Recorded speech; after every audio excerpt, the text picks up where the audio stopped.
دا ابو هريره رضی الله عنه روایت ته فرمایي چې رسول الله صلی الله علیه و آله وسلم فرمایلی چې الله رب العزت فرمایي حدیث قدسی ده یوزینی ابن آدم تکلیف را رسوي ما ته بنی آدم ګور وی الله د دې نه پاک دي چې څوک دی ورله تکلیف ورسوي نو دا حدیث معنا دا زما په حق کې هغه سوي چې ز پاغه بد غنم افکیګم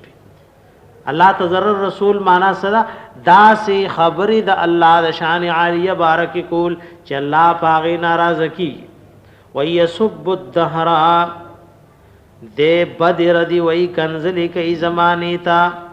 لکه باز وی د دې زمانه دا سدا حکم او خراب زمانہ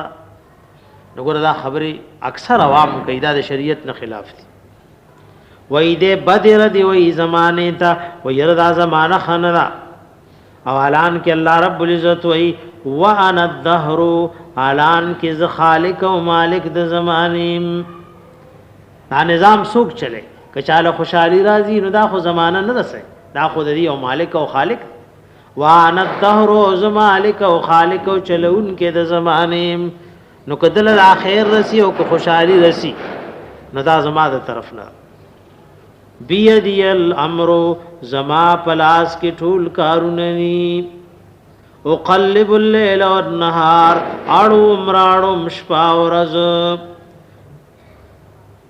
د دیو جنوانت باز علماء لیکي چې دا دهر د الله پاس مای حسناو کې خو جمهور د دې خلاف دي چې دې کې وانت دهرو کې حذف د مضاف ده وانا خالق الدهر